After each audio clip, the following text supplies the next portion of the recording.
컨설팅이 그 무엇, what에 집중하는 반면에 코칭은 who, 누구에게로 집중하는 것입니다. 그리고 멘토링하고도 약간의 그 차이가 나는데, 멘토링이 윗사람과 윗사람이 아랫사람을 이렇게 이끌어주는 그런 개념이 강한 반면에, 코칭은 서로 동등한 입장에서 아랫사람의 성장과 잠재력을 극대화하는 데 주목하는 것입니다. 그래서 여기에서 윗사람이라 할지라도 그가 더 우월하다고 단정 지을 수는 없기 때문입니다. 그래서 코칭의 효과는 코치가 방법을 지시하기보다는 스스로 해답을 찾을 수 있도록 돕는 데서 나타나는 것입니다. 그 과정에서 코치를 받는 사람은 방법을 발견하게 되고 성장하는 즐거움을 맛보게 되는 것이죠. 그래서 지시와 통제에서 오는 그 자존심의 그 상실도 피할 수 있는 것입니다. 자, 그러면은 코칭에는 또 스킬이 또 있잖아요. 그죠? 지난주에 우리가 스킬을 어느 정도 조금 맛을 보았고, 또 코칭의 그 툴에 대해서 저희들이 이제 배우기도 했는데요.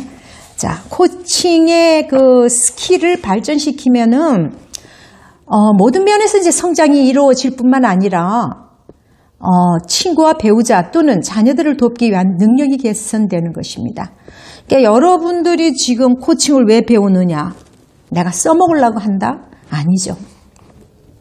첫째는 여러분들 자신, 저도 그때 배울 시점에는 제가 어디를 써먹겠다는 것이 아니고 나를 조금 자실현의 그 성취감도 맛보지만 내가 그때 당시의 상황에 그 직면했을 때 내 스스로가 어떤 내 문제의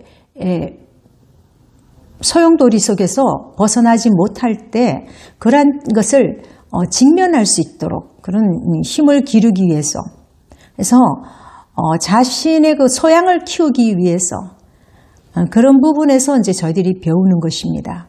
그래서 그 배움을 통해서 스스로가 질문하고 스스로가 발전하고 스스로가 이룰 수 있는 그 힘과 권력을 이제 가지게 되는 것이죠. 그러니까 상황에 맞는 그 코칭 스킬을 사용하고 효과적인 그 질문과 제안과 승인, 피드백을 통해서 이제 바꾸어져 가는 것이고, 또 부부로서 동반자의 관계를 만들어가는 것.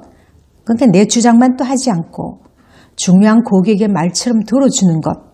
그러니까 그게 명략적 경청이죠. 반영적 경청이라고도 하죠. 그러니까 자녀들이 잠재된 그 능력을 발휘할 수 있고 독립된 삶을 통해서 올바른 길을 가도록 지원하면서, 또 우리는 또 부모로서 또 인생의 선배로서 또 이제 상호작용을 그걸 하는 것이 이제 가정에서의 코칭 스킬인 것입니다. 근데 이제 그 코칭의 스킬을 이제 또 이제 한편 살펴보면은요, 강화 기법이 있어요. 이 강화 기법을 우리가 살펴보면은, 적극적인 강화가 있고, 그 다음에 소극적인 강화가 있어요. 근데 그 소극적인 강화를 우리가 많이 쓰거든요. 이 소극적인 강화라는 것은 뭐냐면은 자녀나 어떤 그 코치이가 바람직한 행동을 했을 때 그걸 개선하고자 징계하고 또는 꾸중하고 질책하고 무시하는 경우가 있습니다. 이것이 소극적인 강화이죠. 그런데 이제 적극적인 강화는 이제 여러분들이 이제 코칭을 통해서 이제 배우고 나가는 것입니다. 그러니까 칭찬과 꾸중, 이것도 이걸 균형 있게 잘 사용하면 되는 거예요. 그런데 이제 결과를 보고 이제 적극적으로 구체적으로 특징적인 그 내용으로 작은 것이라도 아주 성실하고 진지한 태도로 개인의 알맞게 일관성 있게 제공하는 것. 그래서 꾸중이나 질책도 마찬가지로 바람직하지 않은 그 행동에 대해서는 당신이 그렇게 한 부분에 대해서는 이렇지 않다라고, 그게 이제 U 메시지가 아닌 I 메시지로 나중에 경청법을 여러분들이 이제 배우게 될 것인데, 그리고 I 메시지, U 메시지는 이미 여러분들이 이제 익히 배워서 이제 알고 있지만, 우리가 알고 있는 것도 사용하지 않으면은 다 잊어버리고, 그리고 또 쓰지 않으면은 녹슬어 버리고 또 원래의 자세로 또 돌아가는 것이죠. 근데 이게 이제 스킬로 봤을 때 여기서 코칭의 효과를 높이기 위해서는 iMessage하고 do라는 랭귀지 표현법이 있어요. 그러니까 iMessage 즉 나전달법 그죠? 이는 나를 주어로 해서 상대방에 대한 그 자신의 생각을 솔직하게 표현하는 방법이죠. 그러니까 나의 생각과 지금 나의 지금 감정이 어떻다는 것. 그래서 그것을 객관적으로 전달함으로 인해서 가족 서로 간의 그 이해와 협력을 높일 수 있다는 것입니다. 두 랭귀지스는 그 나의 그 행동을 일반화해버리지 않고 평가나 비평 없이 문제 행동을 구체적으로 이제 전달함으로써 행동 변화를 이제 유도할 수 있는 것입니다. 자, 이제 그다음 경청 스킬입니다. 자, 여기서 이제 여러분들이 보니까 아까 코칭에도 스킬이 있다 그랬잖아요. 그죠? 그러면은 그 강화 기법도 있고, 자, 그 다음에 표현 스킬도 있죠. 그죠? 그리고 이제 세 번째는 이제 경청 스킬인데, 코칭은 듣는 것이 상당히 중요해요. 그래서 단순히 귀로만 듣는 것을 의미하지 않고요. 듣기에도 이제 세 단계가 있어요. 그냥 듣는 게 있고, 경청하는 것이 있고, 공감하기가 있어요. 그러면은, 저희들이 이제 하는 경청은 이제 일반 경청도 있지만 공감하는 경청이 이제 필요로 한 것입니다. 자, 그 다음에 네 번째로서는 이제 질문 스킬인데 코칭을 하다 보면은 질문을 해야 할 경우가 많습니다. 그래서 어떻게 적절하게 질문하느냐가 코칭에 중요한 영향을 미치게 되는 것입니다.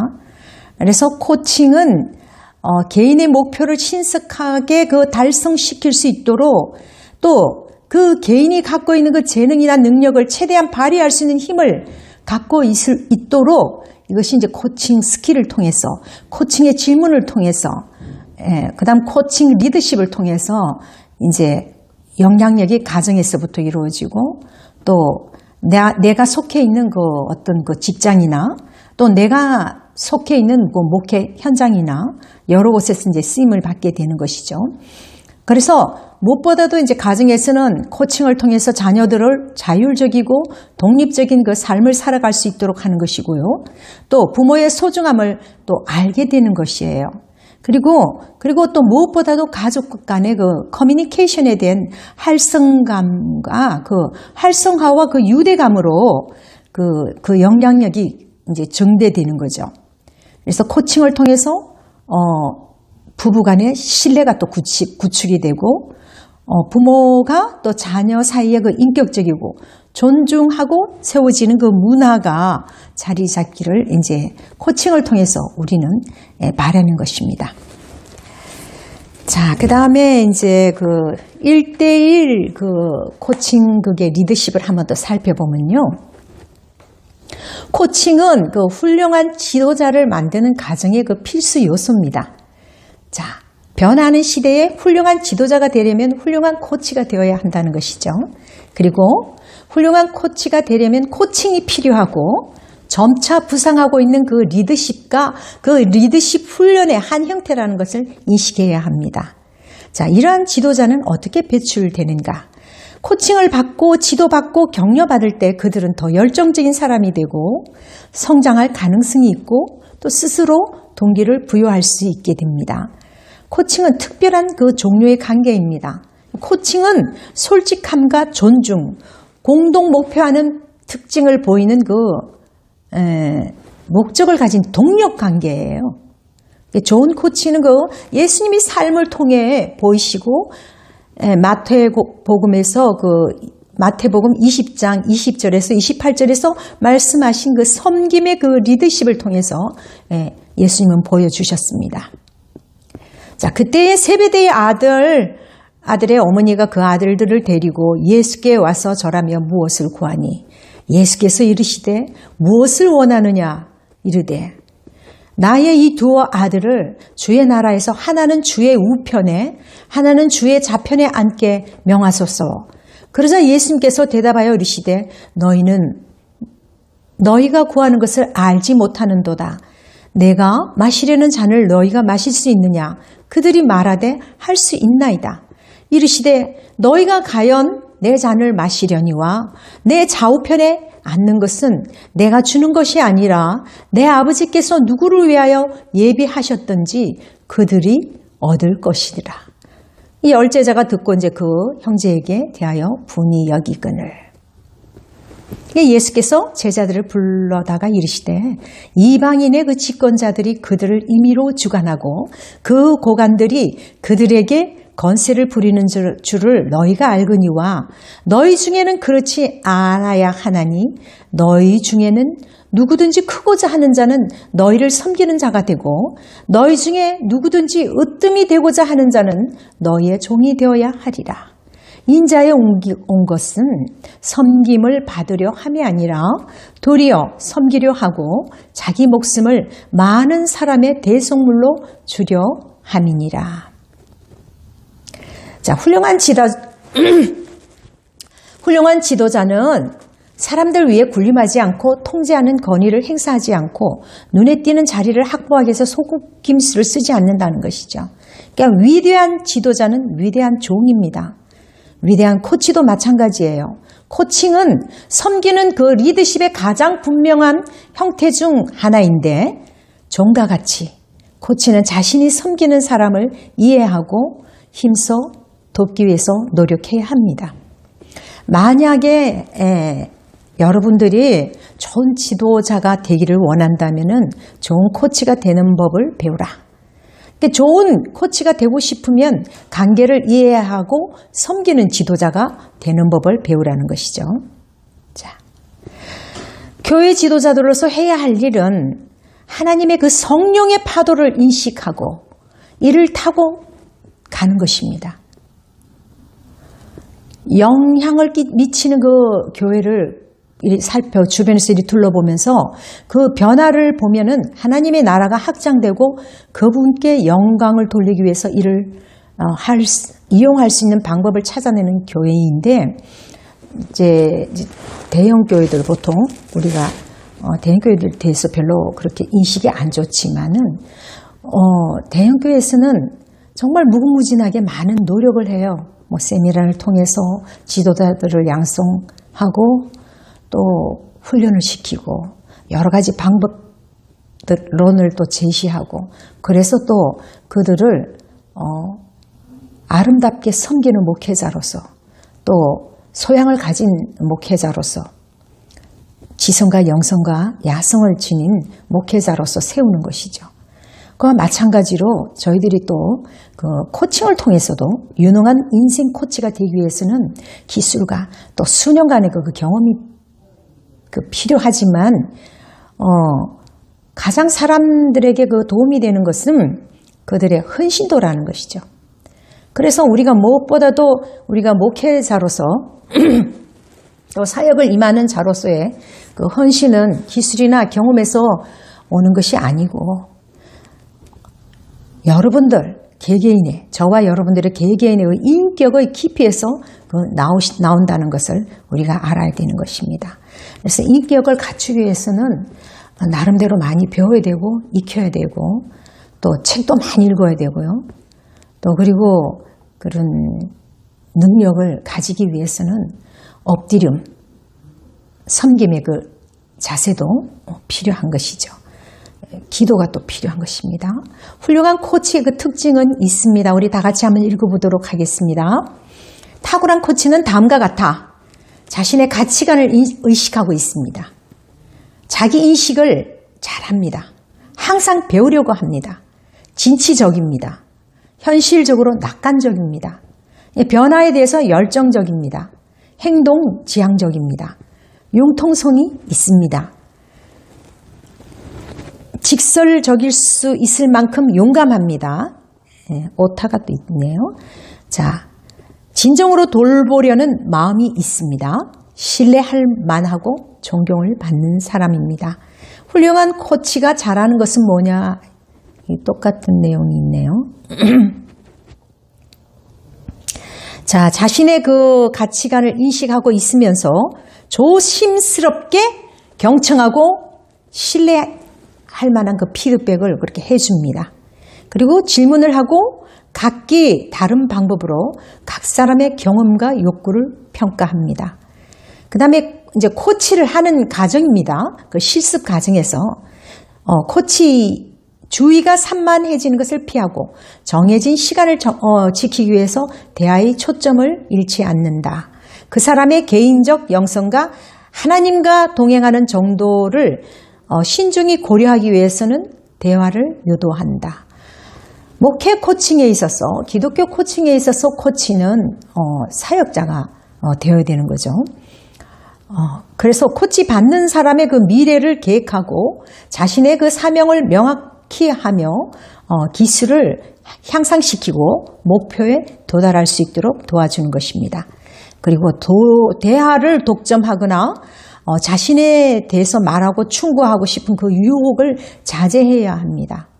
인식과 책임, 그리고 변화를 자극합니다. 그리고 상담에서는 우리가 과거를 갖다가 이렇게 이제 얘기하지만 과거가 아니라 현재와 미래에 초점을 맞추고, 그 다음에 신뢰할 만하고 유용하고 솔직하고 성실한 삶에 헌신하고 있는 것입니다. 낙관주의를 격려하고 보여주고 사랑 안에서 진실을 말합니다. 협력과 훌륭한 의사소통을 목표로 합니다. 또 무엇보다도 비밀을 지킵니다.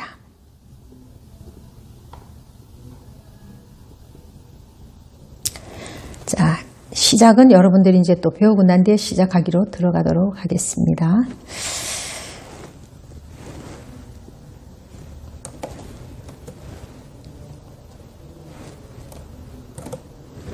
자, 지난번에 얘기했듯이 여러분들 깨진 유리창의 그 법칙에 대해서 살펴보도록 하겠습니다. 자, 깨진 그 유리창 그 이론은 미국의 그 범죄학자인 그 제임스 윌슨과 조지 켈링이 1982년 3월에 공동 발표한 그 깨진 유리창이라는 글에서 처음 소개된 그 사회 무질서에 관한 이야기 이론입니다. 깨진 그 유리창 하나를 방치해 두면은 그 지점을 중심으로 해서 범죄가 확산되기 시작한다는 그 이론으로 사소한 그 무질서를 방치하면은 큰 문제로 이어질 가능성이 높다는 그 의미를 담고 있습니다. 그래서 건물 주인이 그 건물에 깨진 유리창을 그대로 방치해 두면은 지나가는 행인들은 그 건물 관리를 포기한 건물로 이제 판단하고 돌을 던져서 나머지 유리창까지 모조리 깨트리게 하는 것입니다. 그리고 그 건물에서는 절도나 강도 같은 강력 범죄가 일어날 확률도 높아집니다.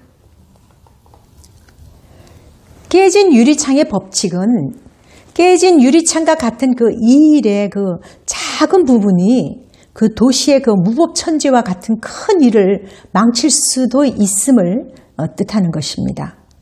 고객이 단 한 번의 그 불쾌한 경험을 통해서 한 명의 그 불친절한 직원을 통해서 매장 그 벽에 그 벗겨진 그 페인트 칠 등 기업의 그 사소한 실수가 결국은 기업을 쓰러뜨린다는 그런 이론입니다.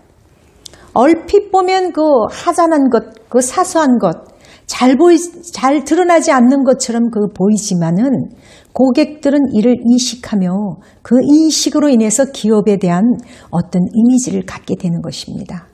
그래서 작은 일이라고 해서 하찮게 넘기지 말라는 것입니다. 그 일이 어디로 어떻게 이루어질지는 아무도 모르기 때문입니다. 자, 뉴욕의 그 깨진 유리창의 그 특징을 이제 한편 살펴보면은 그 사소한 곳에서 이제 발생하는 것입니다. 문제가 확인되어도 소홀하게 대하는 것입니다. 문제가 커진 후에는 치료하면은 몇 배의 시간과 노력이 필요한 것입니다. 깨진 유리창의 그 특징, 내가 경험한 깨진 유리창은 나의 깨어진 유리창을 점검하자. 자, 사람에게 그 돌아오지 않는 그 세 가지가 있는데 쏘아버린 화살은 돌아오지 않습니다. 지나가 버린 기회는 돌아오지 않습니다. 입에서 내뱉은 말은 돌아오지 않습니다. 말로 인해 상처받고 말로 인해 오해가 생기고 말로 인해 갈등이 생깁니다. GI, GO. 지난번에 가비지 아웃 했죠. 그죠? 쓰레기가 들어가면 쓰레기가 나오고 굿인, 굿아웃. 좋은 것이 들어가면 좋은 것이 나오는 것입니다. 자, 깨어진 유리창에 대해서 우리가 다시 한 번 더 살펴보도록 하겠습니다.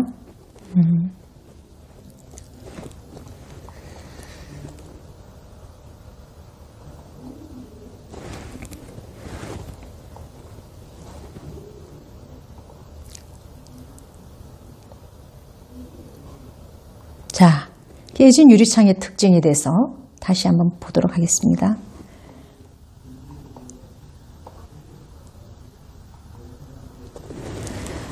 자, 내가 경험한 깨진 유리창은 나의 깨어진 유리창을 점검하자. 우리가 목회 현장에서 지금 미국에서도 그 목회 현장에 만여 명의 그 목회자들이 설교할 자리를 잃었어요. 설교를 하고 싶은 그런 욕망이 있지만 어디서 설 수가 없어요. 그리고 제가 이제 또 사역한 그 큰 대형 교회에서도 사역했을 때 목회자들이 많이 배출되잖아요. 각 신학교에서 많은 신학교에서 목회자들이 배출되는데 그분들 중에서도 이제 청빙을 받아서 이제 가는 경우에 1년 안에, 6개월 안에 쫓겨서 이렇게 오시는 분들을 참 많이 보았습니다. 그리고 이제 어떤 목회자님 같은 경우에는 처음에는 아주 상당히 이제 인기를 받고 이렇게 사역을 했는데 결국은 쫓겨나요. 그러니까 그게 지성도 있고 나름 영성이 있다 그러는데 야성이 없는 것 같아요. 그리고 무엇보다도 갈수록 사람들이 이제 좀 많이 악해져요. 그래서 그런 부분을 또 떠나서 지금 목회 현장에 여러분들도 지금 이제 계속 목회를 하면서 그 사역을 감당하려고 그러는데 지금 많은 목회자들이 많지 않습니까? 그래서 제가 자주 그 여호와의 산에 올라가요. 저 같은 경우는 뭐 지금 제가 또 사역하고 있는 곳이 이제 진주 국제기도원에서 이제 그게 또 사역을 하고 있고, 또 그리고 이제 저희가 또 이제 제 같은 경우에는 또 이제 라마나얏 그 기도처를 하고 있으면서 진주 기도원 또 부산 분원 영성센터를 지금 제가 하고 있지 않습니까? 그런데 이제 저희는 또 어떤 것을 하고 있었느냐 하면은요, 그 쓰러져 가는 교회, 그 다음 힘든 교회, 개척교회. 그래서 그 교회들의 그 목회자들을 살리기 위한 그 운동의 일환으로 그 힘든 교회들을 저희들이 가정 살리는 법, 그리고 또 마중물 주는 작업들, 그리고 가정을 이제 살리면은 교회가 살아나고요. 그 다음에 또 복음의 그 현장들이 주님이 기뻐하시는 일들이 일어나는 것입니다. 근데 이제 어떤 목사님들을 이제 저희들이 이제 그래 이제 상담을 하면서 그 목사님이 우연치 않게 사역을 열심히 하던 사모님이 쓰러지셨어요. 그래서 그 아내를 한 5년간 그 사역을 이제 그만두고 아내를 이제 돕는 작업을 했어요. 그런데 교회 문은 닫지는 않았습니다. 근데 결국은 이제 아내가 5년 동안에 이제 그렇게 도움을 줬음에도 불구하고 이제 하늘나라로 갔어요. 근데 그런 가정에서 이분이 아내가 돕지를 못하니까 교회가 이제 사실상 문은 열었지만은 교인들은 다 줄어들고 여러 가지 또 어려운 점들이 많이 또 있어가지고 결국은 10년이란 세월이 지나고 난 뒤에 이분이 이제 결혼을 해야 되겠다고 생각을 했어요. 이제 그래서 무엇보다도 기도를 먼저 한 것이죠. 하나님, 저기 이 피아노를 좀 잘 치는 자매를 저한테 좀 보내주십시오. 그리고 제 사역을 좀 도울 수 있는 사람을 좀 보내주십시오 하고 이제 기도를 했어요. 근데 이제 그분이 이제 그러면서 이제 그 진주 기도원으로 올라왔어요. 올라왔는데 제가 이제 얘기를 했는데 이제 이분이 총신 출신이에요. 저희들이 또 원래 이제 제가 섬겼던 그 수영로 교회도 이제 총신대학을 나오신 목회자들을 많이 저희들이 또 같이 사역을 했잖아요. 그리고 제 주변에는 또 멘토 목사님들이 많고 저를 또 위해서 또 기도하시는 분들이 참 많고 많은 분들이 또 이렇게 제가 도움을 받고 있고 도움을 주고 있고 이렇습니다. 그래서 이제 좀 반가워서 이제 얘기를 들었죠. 그러던 찰나에 이제 그 어떤 한 그 여자분이 저희 교회에 있었는데 그분이 너무 힘든 결혼을 하고 여러 가지로 힘든 끝에 뭐 어떤 또 타국에 가서 또 막 자녀들을 키우려고 나름 참 고생도 많이 하고 근데 이 여자분이 이제 피아노 전공을 했고 또 성악을 전공을 했어요. 근데 이 여자분이 목사님 나 참 외로워요 결혼하고 싶어요 그러더라고요. 근데 제가 또 오지랖이 좀 넓어요. 그래서 또 그게 이제 발동한 거죠. 또 목사님이 또 외롭다 해서 그래서 이게 참 문제예요, 여러분들. 오지랖이 넓다는 건 과연 기도를 하고 그 오지랖이 넓어야 되는데, 그죠? 그래서 두 분을 이제 하나님 은혜로 뭐 이렇게 이게 이제 소개를 시켜드렸어요. 그리고 이제 다 큰 사람들이기 때문에 알아서 하라고 그랬는데, 그분들이 한 두세 달 이렇게 사귀더니 이제 결혼을 한 거예요. 결혼을 이제 하면서 이제 왕래가 오가고 또 교회가 이제 활기차게 이제 재개가 된 거예요. 근데 그 사모님이 아주 그냥 믿음이 너무 좋아가지고 목사님을 앞서가요. 성령을 앞서가듯이. 저도 이제 성령이 앞서가는 짓을 참 많이 한 사람인데 이 사모님도 뭐 저랑 똑같이 그렇게 성령을 앞서가는 일을 하더라고요. 근데 성령을 앞서가는 일을 하는데 이제 새벽 이제 좋은 일은 또 있어요. 좋은 면은 새벽 예배가 이제 시작이 되고요. 그 다음에 교인들도 이제 한두 사람이 이제 들어오게 되고요. 그 다음 철야 예배가 또 이제 시작이 되었고요. 교회를 살리는 작업들을 하고 찬양이 넘치는 교회가 된 거예요.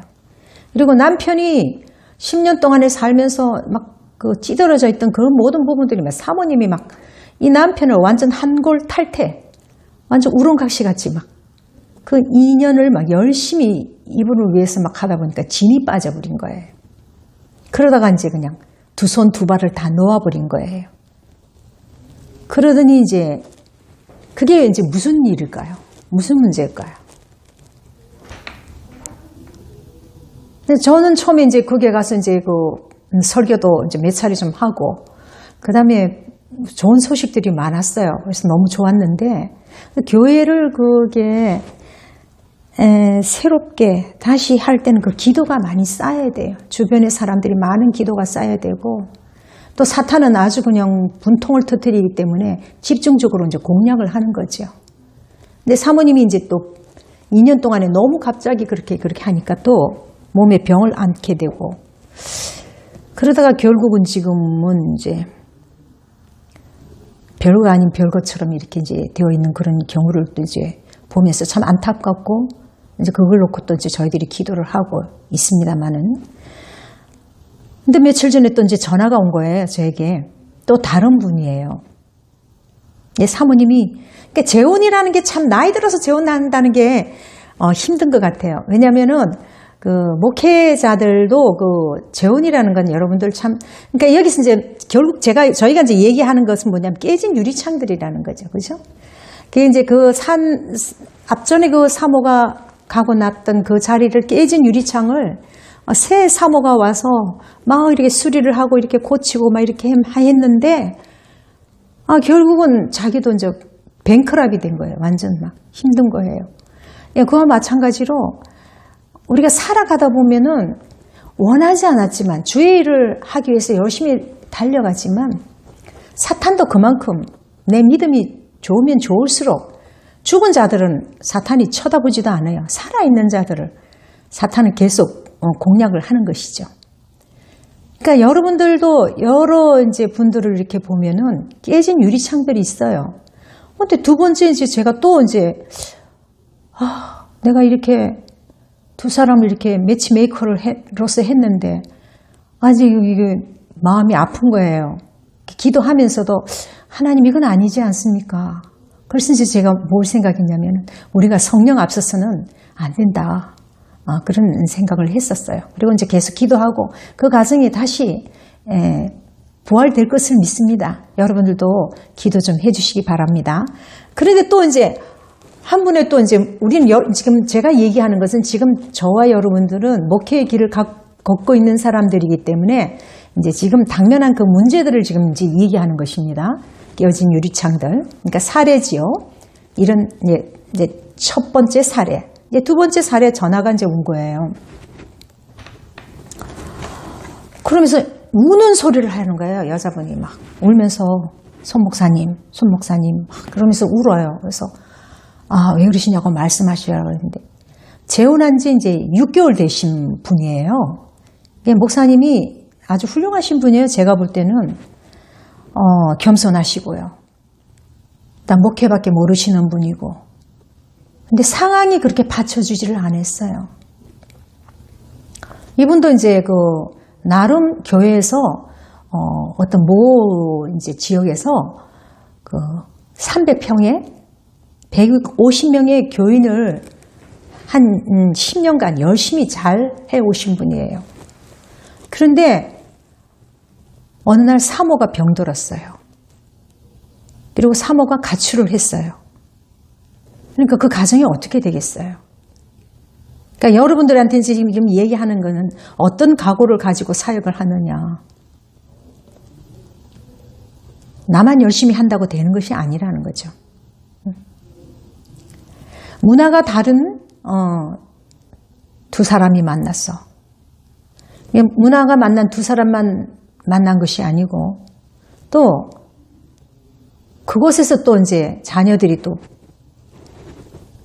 키우면서 또 일어나는 그런 문제들, 파생되는 문제들.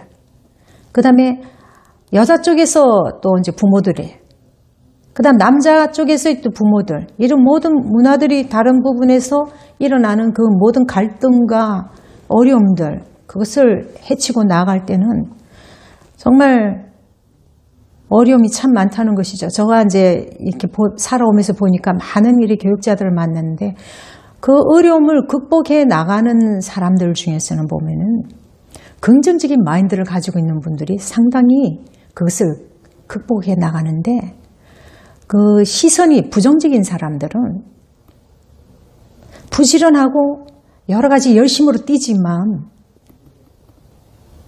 자기가 하겠다는 것, 이거 누가 하랴? 내가 하랴. 뭐 이렇게 되면 안 되는 거죠. 그렇게 해서 이루어지는 경우가 있어요. 결국은 이분도 이제 재혼을 했는데 그 남편 되는 그 목회자가 6개월 만에 보따리 싸고 갔다는 거예요. 그러니까 이 반대되는 경우가 되겠죠. 근데 이제 이해가 돼요. 그런데 저보고 이제 그분들에게 어떻게 다시 좀 남편한테 이야기를 해서 다시 이제 돌아오게 해달라. 그렇게 이제 얘기를 하는데 그 두 분의 문제인데 저는 어떻게 할 수 없죠. 기도할 수밖에 없고 또 제가 그게 끼게 되면은 어떻게 되겠어요. 아까 그 파도가 막 이게 풍랑이 있는데 그 풍랑 속에 같이 이제 빠져들어가면 안 되는 거죠. 그렇잖아요. 객관적인 입장에서 기도하면서 또 그렇게 이제 어떤 그 도움을 줄 수는 있겠지만은 그런 부분들 또 내가 살아오면서 이제 깨진 그 유리창들이 또 있어요. 그죠? 그래서 여러분들이 지금 제가 깨진 유리창에서 이 얘기하는 것은 여러분들 각자의 오늘 깨진 유리창을 한번 보라는 거예요. 보고 그 깨진 유리창에 대해서 내가 경험한 그 깨진 유리창 그걸 이제 점검을 하는 그런 작업들. 그래서 이제 이 맨 처음에 깨진 그 유리창에서 뉴욕에서 이제 그 지하철에 막 범죄로 득실거리고 그렇게 힘들었던 그 상황에 아주 문제가 많았었던 그곳에 그 시에서 페인트칠을 계속해서 낙서를 해도 그 낙서를 전부 다 페인트칠로 계속해서 지우고 또 낙서하면 지우고 낙서하면 지우고 이렇게 했더니 결국은 정말 아름다운 도시로 만들 수 있듯이 쓰레기가 그 차를 내가 하나 버렸는데 유리창이 깨져 있어요. 근데 그걸 방치해 뒀어. 그랬더니 아까 그 건물과 마찬가지로 그 창 쪽으로 막 저기 사람들이 막 쓰레기를 버리는 거예요. 그리고 어떤 그 속에는 막 사람들이 노숙자들이 막 또 들어가고 여러 가지 이렇게 문제를 일으켜가지고 그 차가 아주 못 쓰게끔 엉망적으로 만들어버리고 폐차하기도 힘들 정도로 그렇게 하는 경우가 있고 그거가 이제 범죄가 우글거리는 그런 장소로도 이렇게 변할 수 있어요. 그래서 내가 깨진 그 유리창의 특징, 제가 이제 거기에 여러분들 그 손정단하고 이제 유튜브를 치면은 목회자를 위한 코칭 세미나가 있어요. 이제 가장 중요한 것들은 다 빼버리고, 부분만 이렇게 이야기했어요. 중요한 것들은 이제 다 제가 뺐어요. 빼고 이제 그 부분만 이렇게 이제 뼈대는 다 빼버리고 이제 그냥 서쳐가는 그 이야기들만 했어요. 그리고 이제 그랬는데, 거기에 보면은 깨진 유리창에 대해서 저도 이제 저의 그 깨진 유리창에 대해서도 이제 거기에 이제 이야기한 부분들이 조금씩 그렇게 있습니다. 그래서 여러분들이 그 깨진 유리창에 대해서 나의 깨진 유리창이 어떤 유리창인가 한번 그것을 리포트로 한번 나중에 써낼 수 있도록 한번 준비를 한번 해보십시오. 자, 조금 쉬었다가 하겠습니다. 시작하기에 앞서서 우리 축복 한번 하고 가도록 해요.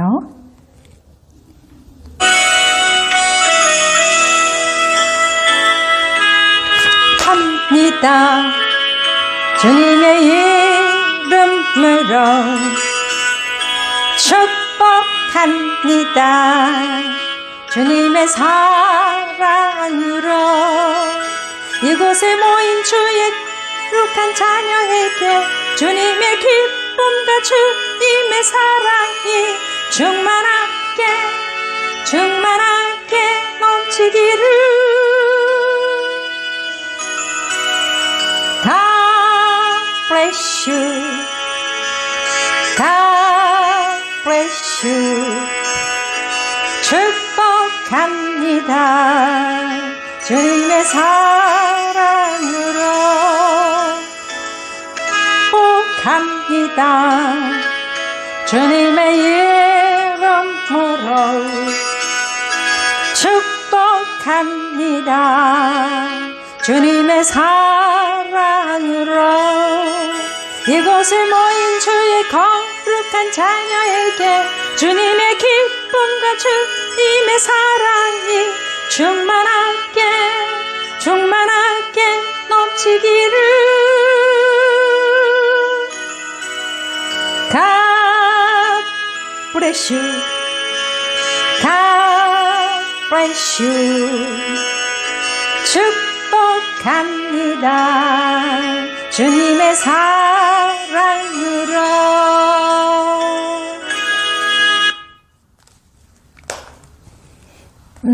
조금 이제 긍정 에너지가 좀 생긴 것 같죠? 자, 하나님께서 우리에게 주신 자산이 무엇이 있을까요? 이제 분위기를 조금 바꿔보는 의미에서, 자, 하나님이 여러분이나 저에게 주신 자산이 뭘까요? 자, 잘생긴 외모예요. 그죠? 우리 서로 이제 잘났다고 이제 좀 자랑해봐요. 여러분들도 저에게 참 자랑해보세요. 여러분들이 자랑거리를. 그리고 서로 한번 칭찬 한번 해보도록 해요. 자, 하나님은 우리가 기도할 때 능력을 행사하십니다. 기도 없이는 하나님은 일하지 않습니다. 그 복음은 하나님의 그 찢기신 살과 쏟아져 버린 그 피의 산실입니다. 그 산실을 취하는 자는 아름다운 삶을 누리게 되고요. 또 우리가 하는 그 주를 위해서, 복음을 위해서 나아가는 그 헌신과 그 봉사는 뚜껑을 열어야 합니다.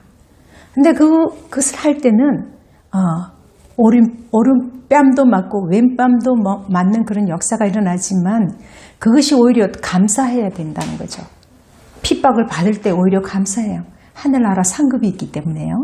그러나 그 주님을, 그 비방의 소리를 듣게 돼도 주님은 기억하고 계시는 겁니다.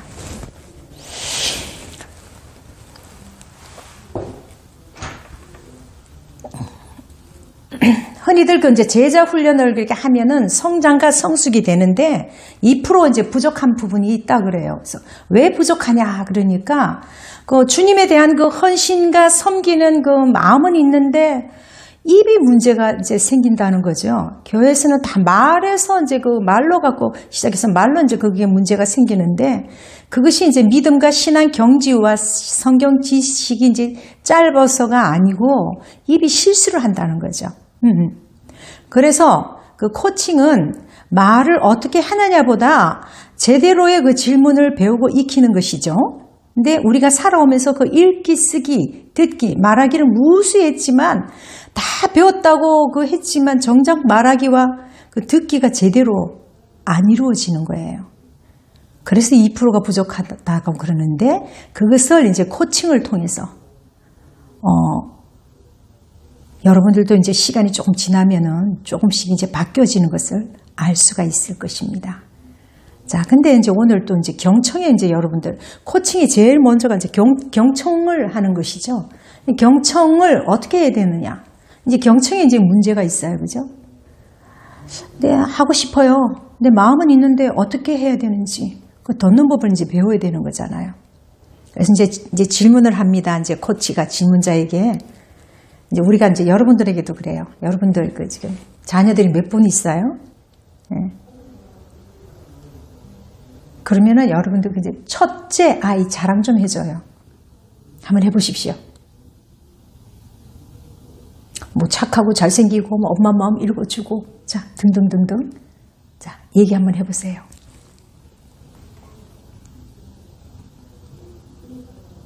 근데 그 아이들이 교회에서는 어떻게 활동하나요?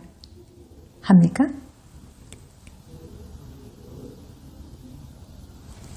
어떻게 활동하고 있어요? 뭐 착한 아이인데 뭐 부모로서 뭐 또 강압적으로 뭐 목회자 자녀로서 이렇게 하면 안 된다. 뭐 자괴감이 있고 상처를 많이 입고 그런 상태에 있고 뭐 또 일반적으로는 순종하는데 근데 그럼 여러분들이 이제 계속 이제 얘기를 하는 거예요, 그죠? 그럼 어떻게 계속 들어줘요? 수용하는 태도인데 그걸 어떻게 표현을 해야 되느냐? 이게 말을 그대로 따라하면 돼요. 끝말만 따라하면 돼요. 그럼 어떻게 착한 아이인데 아 착한 아이? 자괴감과 상처? 아 자괴감과 상처. 네, 끝말만 따라해도 돼요. 자, 그러면 또 이제 여러분들 여러분들이 다니고 있는 교회, 섬기고 있는 그 교회에서 좀 자랑 좀 한번 해보십시오. 네, 네. 이제 어떤 사람이 얘기 이제 하죠. 우리 교회는 작지만 화목하고 뭐 외로운 사람들이 와서 큰 교회에서 느끼지 못했던 그 따뜻한 그 교회고요. 또 뭐 이렇게 외로웠던 그 심정을 털어놓을 수 있는 그런 분위기입니다. 뭐 작은 교회기에 그 큰 교회에서 맛보지 못하는 그런 가족적인 그런 장점이 있습니다. 뭐 이렇게 이제 얘기를 해요. 이렇게 말하는 사람은 아주 호감적이죠, 그죠? 근데 특별히 이제 그 핵심 단어를 이제 따라해야 돼요. 네. 작지만 화목하고, 화목하고, 따뜻함이 있는 교회라 그랬죠. 따뜻하고, 외로운 부분, 외로운 사람들이, 이렇게 핵심 단어를 한번 따라해봐야 돼요. 그러니까 핵심 단어를 이제 찾아야 되는 거예요. 자, 복음은 2차적이에요. 그러니까 마음을 먼저 열어야지 복음을 전해야 되고요. 능력이 있다고 생각해가지고 복음이 전해지는 것이 아니에요. 물론 성령의 능력으로 우리가 복음을 들고 나가면은 전도가 될 수밖에 없어요. 성령의 역사이기 때문에 우리의 입술을 주장하시기 때문에. 그렇지만 이제 우리가 이제 코칭을 배우는 단계에서는 이게 코칭의 그 방법론이 있어요, 그죠? 경청, 그 다음에 경청하는 방법에 있어서는 끝말을 따라하고, 그 다음에 핵심 단어를 따라하는 그런 작업들입니다. 그래서 이제 그 이야기를 이제 정리하면서 이야기를 듣고요. 그다음 정리를 또 해주는 거죠. 그렇게 하면. 근데 우리가 이제 왜냐면 끝말을 따라 한다든지, 그다음 핵심 단어를 하는 이유는 뭐냐면은 얘기를 하다가 우리가 뭐 그 사람들이 잊어버리는 경우도 있고 또 내가 뭘 얘기했더라고 이제 이야기를 하면 다음 이제 이야기가 이어나가는데 매끄럽게 이제 이루어질 수 있는 거죠. 그죠? 그래서 한 번씩 또 이제 그거를 주셔야 돼요. 너무 막 길게 나갈 때는, 잠깐만요. 이렇게 해가지고 이런 내용이라시는 말씀이죠. 이렇게 짬짬이 그 핵심 단어와 끝마디 읽기를 이제 해주면서 경청을 잘해도 이 사람들이 마음을 여는 것입니다. 이 사람이 진짜 나 이야기를 들어주는 것이구나. 이렇게 이제 생각을 해요. 그래서 목표가 무엇인지를 물어보고, 해결 방법을 물어보고, 또 어떻게 할지를 물어보고, 그 다음 또 그 다음에 그 해결 방법론에 있어서는, 또 뭐가 있을까요? 네. 또 이렇게 물어봐요. 자, 의지는 4가지를 물어야 되는데, 한 달 안에 한 가지 집중해야 할 것은 무엇인가? 한 번도 생각하지 않은 것이 있다면요? 그 다음 일주일에는 구체적인 것을 이렇게 물어봐야 돼요. 언제 그 일을 하실래요? 누가 점검해 주시오? 몇 시에 하실래요? 이렇게 이제 의지는 그렇게 구체적으로 이렇게 이제 물어야 되는 겁니다. 자, 대화법과 이제 경청법에 대해서는 여러분들이 또 같이 한번 듣고, 이제 자녀에게 우리 적용할 그 질문들이 재미있는 질문이 있어요. 자, 여러분들도 마찬가지로, 자, 내일 아침에 이제 딱 일어났는데, 한 가지 소원이 이루어진다면 뭐가 이루어지면 좋을까요? 자, 다시, 내일 아침에 일어났는데, 그 꿈이 한 가지 이루어진다면, 뭐가 이루어졌으면 좋겠어요? 이게 기적이 이제 질문이죠. 그럼 이제 어떤 분은 이렇게 하죠. 남편하고 좀 정말 즐거운 대화를 좀 했으면 좋겠어요. 그래. 그게 왜 중요한 것이죠?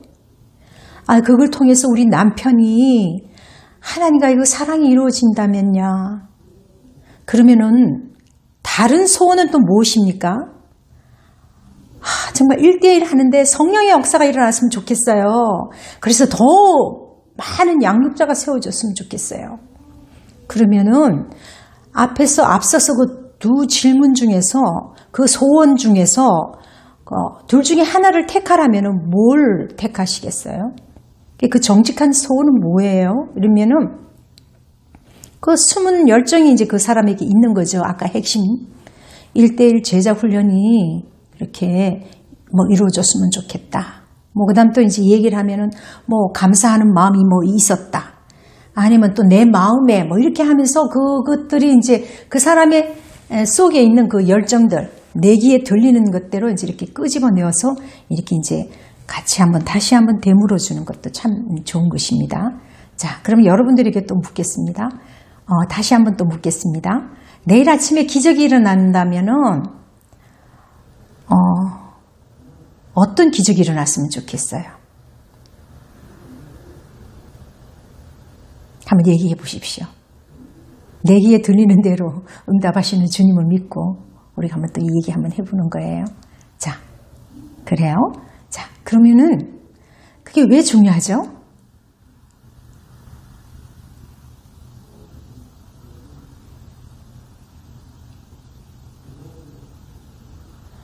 그럼 또 두 번째 소원은 또 뭔가요?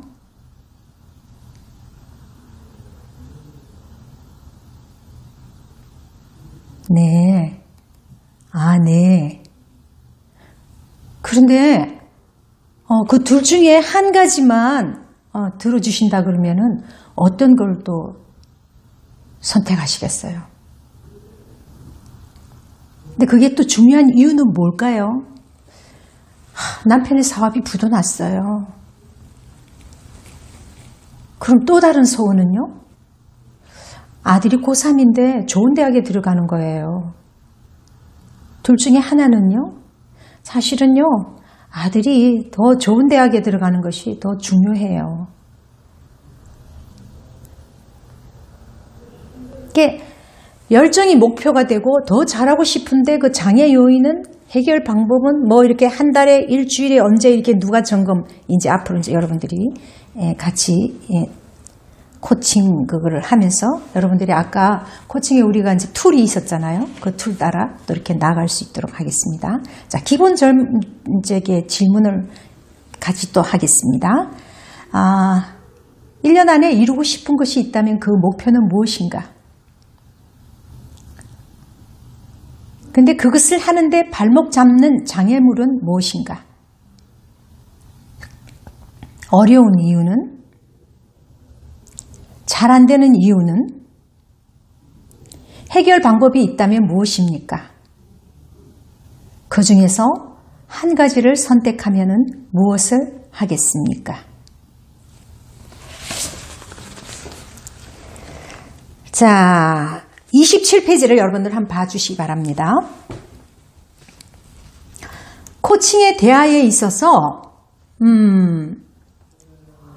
그 특징이 있는데, 코치는 말을 적게 해야 돼요. 절대로 조언해서는 안 됩니다. 실천을 구체화될 수 있도록 질문을 하는데, 이 질문은 대안을 이끌어냅니다. 그 코치의 장점을 극대화시키고 그 가능성을 극대화시키고 맥락적 경청을 하는 것입니다. 그래서 코치는 질문을 주로 하는데, 코치는 열심히 인정하고 칭찬을 합니다. 코치는 절대로 주도하지 않고 돕습니다. 코치는 미래지향적으로 또 긍정적이어야 합니다. 이러한 코칭의 파워는 스스로 생각하게 하고 또 많은 잠재 능력을 가져올 수 있고 또 가능성을 또 발견하게 하는 것입니다. 또 세 번째로 스스로 코치 E가 해결 방안을 찾아가도록 하는 것입니다. 그 다음 네 번째는 행동에 포커스를 맞추는 것입니다. 다섯 번째는 행동 실행에 대한 의지가 강해야 합니다. 그리고 리드는 효과적으로 시간을 쓸 수 있어야 합니다. 자, 코칭의 철학은 지난번에도 우리가 배웠듯이 다시 한번 다 같이 시작. 모든 사람에게는 무한한 가능성이 있다. 그 다음 그 사람에게는 필요한 해답은 모두 그 사람의 내부에 있다. 해답을 찾기 위해서는 파트너가 필요하다. 그래서 코치는 대화로 이루어지는 명상이다. 뭐 그들은 명상이라 그러지만 코칭은 대화로 이루어지는 바탕이 되는 것이죠. 그리고 해답이 되는 것입니다. 자, 코칭 모델, 대화 모델을 살펴보도록 하겠습니다. 자, 첫째, 1단계는 목표. 목표는 뭡니까? 욕망 찾기. 그 사람이 지금 원하고 있는 것이 무엇인지, 그 디자이어가 뭔지를 우리가 찾아보는 것입니다. 그 다음 전략이 이제 필요합니다. 무엇이 우선순위가 되어야 되는 것인지. 그 다음 계획에 대해서는 스마트라는 그것이 있잖아요. 그러니까 스페시픽하고 메저러블하고 그 다음에 이제 어테이너블, 그 다음 리얼리스틱, 그 다음에 이제 타임리 뭐 이렇게 이제 나오는 것입니다. 그러면 1단계 초점 맞추기, 현재라는 그 기둥에서, 그 다음 2단계 가능성을 발견하고 3단계의 그 실행 계획 수립을 위해서, 그 다음에 그 단계에서 4단계에서 장애 요소를 제거하고 그 다음 그래서 그 목표를 향해서 달려가는 것이죠. 자, 첫째 1단계 초점 맞추기 우리 다 같이 한번 자 읽도록 하겠습니다. 자, 오늘 어떤 이야기를 해볼까요? 금년에는 무엇을 달성하고 싶으십니까? 그 중에서 가장 중요한 것은 무엇입니까? 그것이 중요한 이유는 무엇입니까? 구체적으로 무엇을 변화시키고 싶습니까? 자, 초점 맞추기 질문 우리 다 같이 다시 시작. 오늘 어떤 이야기를 시작해 볼까요? 금년에는 무엇을 달성하고 싶습니까? 그 중에서 가장 중요한 것은 무엇입니까?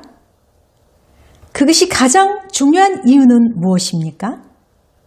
구체적으로 무엇을 변화시키고 싶습니까? 자, 2단계 가능성을 발견하는 것이 있잖아요. 자, 현재라는 것에서 목표를 향해서 전략을 가지고 실행 계획하고 또 거기에서 장애물, 걸림돌을 제거하고 그 다음에 전체적으로 정리를 해서 그 목표에 도달하는 것이죠. 강력한 질문을 통해서 가능성을 발견합니다. 그 다음에 코치들이 제안한 것에 대해서 결말을 한번 생각해 보도록 하는 것입니다. 그리고 개인적인 경험 때에 따라서 실패의 경험에 대해서도 정보를 나눠보는 것도 좋습니다. 자, 그러면은 2단계의 그 가능성 발견의 그 질문을 다 같이 읽어보도록 하겠습니다. 자, 첫째, 목표 달성의 가장 효과적인 방법은 무엇입니까? 그 방법을 썼을 때 어떻게 진전이 되겠습니까? 다른 방법은 무엇이 있겠습니까? 과거에는 어떻게 해보았습니까? 부럽거나 따라하고 싶은 사례는 어떤 것입니까? 실패하지 않는다면 무엇을 해보겠습니까? 자, 이것이 2단계 가능성의 발견이죠. 다시 한번 질문을 다 같이 시작. 첫째, 목표 달성의 가장 효과적인 방법은 무엇입니까? 둘째, 그 방법을 썼을 때 어떻게 진전이 되겠습니까? 셋째, 다른 방법은 무엇이 있겠습니까? 넷째, 과거에는 어떻게 해보았습니까? 다섯째, 부럽거나 따라하고 싶은 사례는 어떤 것입니까? 여섯 번째, 실패하지 않는다면 무엇을 해보겠습니까?